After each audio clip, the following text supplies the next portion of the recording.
आइए total utility और marginal utility को टेबल और ग्राफ से देखते हैं। अगर हम ये टेबल देखें तो यहाँ पे फर्स्ट कॉलम में है यूनिट्स ऑफ गुड्स, सेकंड में है टोटल यूटिलिटी और थर्ड में है मार्जिनल यूटिलिटी।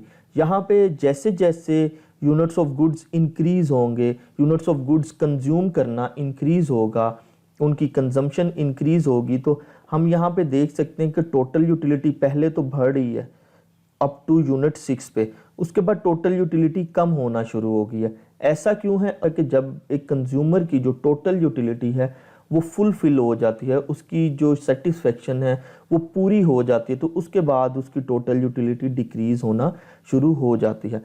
इसी तरह से मार्जिनल यूटिलिटी क्या है? मार्जिनल यूटिलिटी एक्चुअली जो टोटल यूटिलिटी में चेंज आता है वो होता है। अगर हम यूनिट 0 पे देखें, जब कोई गुड कंज्यूम नहीं किया तो वहाँ पे टोटल यूटिलिटी भी 0 है और मार्जिनल भी 0 है। जब बच्चा बाहर से भाग कर आया, उसने पहला ग्लास पानी का पिया तो उसको टोटल यूटिलिटी 10 यूटिल्स मिली। इसी तरह से जो उसका पहला ग्लास पीने से जो टोटल यूटिलिटी में चेंज आया था वो 10 यूटिल्स था। इसी तरह से जब उसने सेकंड ग्लास पिया तो उसको जो एक्स्ट्रा यूटिलिटी मिली, 1 और 2 का डिफरेंस लेंगे तो उसको 8 यूटिल्स एक्स्ट्रा यूटिलिटी मिली। उसके बाद थर्ड में देखें तो क्या हुआ, इसी तरह से टोटल यूटिलिटी तो बढ़ रही है, क्योंकि टोटल यूटिलिटी एक्चुअली हमने इन सारे यूनिट्स का सम करना है कि इन सारे यूनिट से जितनी भी यूटिलिटी मिल रही है उनका हम सम करते जा रहे हैं। तो जो मार्जिनल यूटिलिटी क्या है? मार्जिनल यूटिलिटी टोटल यूटिलिटी में जो चेंज होता है वो होता है। इसी तरह से दूसरे से तीसरा जब उसने ग्लास पिया तो उसको जो एक्स्ट्रा यूटिलिटी मिली वो 6 यूटिल्स मिली, क्योंकि 24 माइनस 18 करें तो हमारे पास 6 यूटिल्स आएगा। लेकिन यहाँ पे हम एक चीज़ देख सकते हैं, हम टोटल यूटिलिटी और मार्जिनल यूटिलिटी में रिलेशनशिप देख सकते हैं कि जैसे जैसे यूनिट्स ऑफ गुड्स बढ़ रहे हैं, उनकी कंजम्पशन बढ़ रही है, टोटल यूटिलिटी तो बढ़ रही है but at a decreasing rate. Decreasing rate का मतलब है कि पहले जो मार्जिनल यूटिलिटी है वो ज़्यादा मिल रही है, आहिस्ता आहिस्ता मार्जिनल यूटिलिटी क्या होना शुरू हो गई है?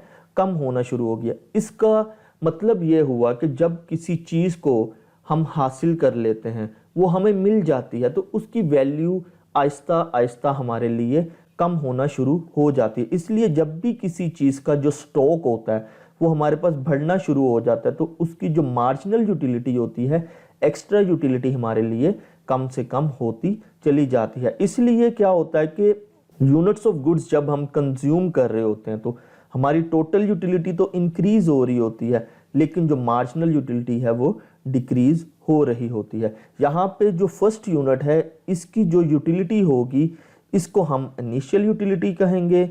उसके बाद हम देखें तो जो गुड नंबर यूनिट का 2 से लेके 5 तक, जब तक उसकी यूटिलिटी जो है वो पॉजिटिव रही तो उसको हम पॉजिटिव यूटिलिटी कहेंगे।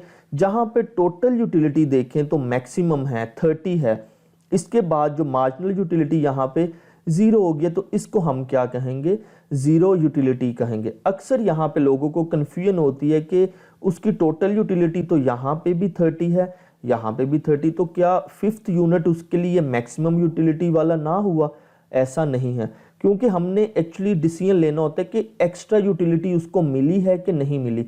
जब उसको एक्स्ट्रा यूटिलिटी 0 मिल रही है तो वो यूनिट होता है जहाँ पे टोटल यूटिलिटी मैक्सिमम होगी, क्योंकि जब उसने 4th से 5th ग्लास ऑफ वाटर पिया तो उसको एटलीस्ट एक्स्ट्रा 2 यूटिल्स उसको यूटिलिटी मिली है। लेकिन जब उसने 5th से 6th पर आया तो उसको एक्स्ट्रा यूटिल कोई नहीं मिले, उसको 0 एक्स्ट्रा यूटिलिटी मिली। सो इसका मतलब हुआ कि जो 6th यूनिट ऑफ गुड है, 6th यूनिट ऑफ ग्लास है, वहाँ पे उसकी टोटल यूटिलिटी मैक्सिमम है।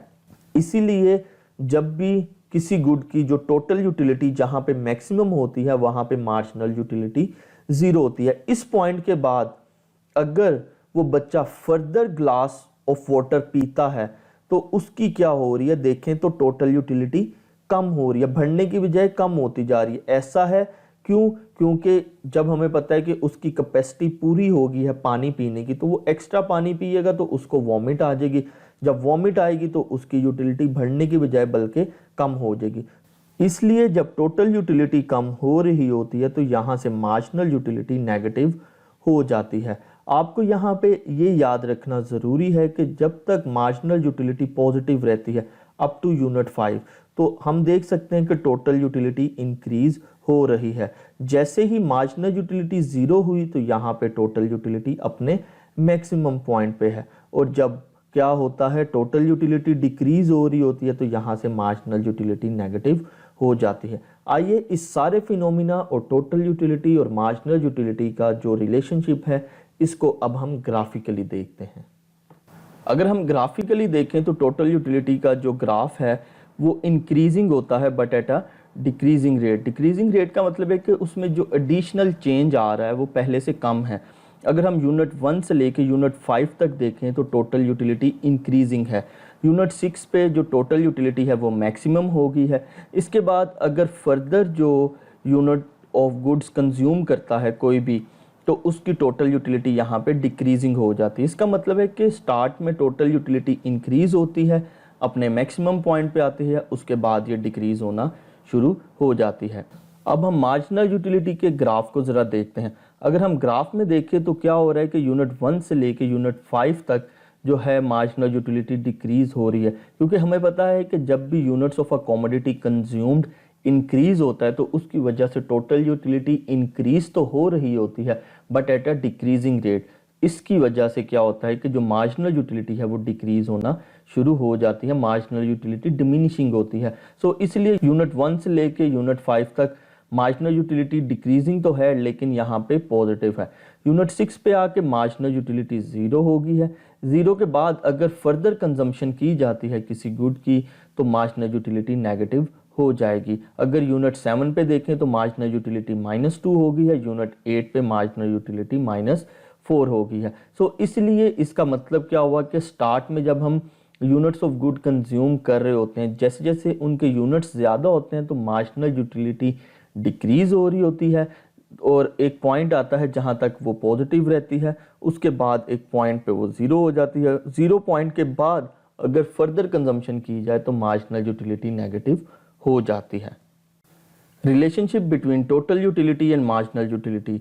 इंक्रीजिंग टोटल यूटिलिटी होगा तो यहाँ पे क्या होता है, उन्हीं पॉइंट्स पे, उन्हीं यूनिट्स पे जो मार्जिनल यूटिलिटी होती है वो डिमिनिशिंग होती है। अगर हम यूनिट 1 से लेके यूनिट 5 तक देखें तो यहाँ पे टोटल यूटिलिटी इंक्रीजिंग है, तो यहाँ पे ही क्या है, यूनिट 1 से लेके यूनिट 5 तक मार्जिनल यूटिलिटी डिमिनिशिंग है। इसके बाद क्या होता है कि जहाँ पे मैक्सिमम टोटल यूटिलिटी होता है वहाँ पे मार्जिनल यूटिलिटी 0 हो जाता है। अगर हम यूनिट 6 पे आए तो यहाँ पे जो टोटल यूटिलिटी है वो मैक्सिमम है, और इसी 6th यूनिट पे जो मार्जिनल यूटिलिटी है वो 0 हो गई है। इसके बाद जब टोटल यूटिलिटी डिक्रीजिंग होती है तो मार्जिनल यूटिलिटी नेगेटिव हो जाती है। अगर हम यूनिट 7 और 8 पर देखें तो यहाँ पे टोटल यूटिलिटी डिक्रीजिंग है, तो इन्हीं यूनिट्स पे, यूनिट 7 और 8 पे मार्जिनल यूटिलिटी नेगेटिव हो गई है। यहाँ से कंक्लूड कर सकते हैं कि total utility increases as long as marginal utility is positive. इसका मतलब है यूनिट 1 से यूनिट 5 तक मार्जिनल यूटिलिटी पॉजिटिव है, जिसकी वजह से यूनिट 1 से यूनिट 5 तक टोटल यूटिलिटी इंक्रीजिंग है। और जब क्या होता है कि when total utility is maximum marginal utility is 0। Unit 6 पर जो टोटल यूटिलिटी है वो मैक्सिमम है, तो यहाँ पे यूनिट 6 पे मार्जिनल यूटिलिटी 0 हो गई है। और when total utility decreases marginal utility is negative. Unit 7 और 8 पर जब हम आए तो यहाँ पे हम देख सकते हैं कि टोटल यूटिलिटी डिक्रीजिंग है, तो यहाँ पे यूनिट 7 और 8 पर मार्जिनल यूटिलिटी नेगेटिव है। सो आपको यहाँ पे ये याद रखना ज़रूरी है कि जब टोटल यूटिलिटी इंक्रीजिंग होती है तो मार्जिनल यूटिलिटी डिमिनिशिंग होती है, और जब तक मार्जिनल यूटिलिटी पॉजिटिव रहती है तो हमारी टोटल यूटिलिटी इंक्रीज होती रहती है, और जहाँ पे टोटल यूटिलिटी मैक्सिमम हो जाती है वहाँ पे मार्जिनल यूटिलिटी 0 हो जाती है, और जब टोटल यूटिलिटी डिक्रीजिंग होती है तो यहाँ पे मार्जिनल यूटिलिटी नेगेटिव हो जाती है।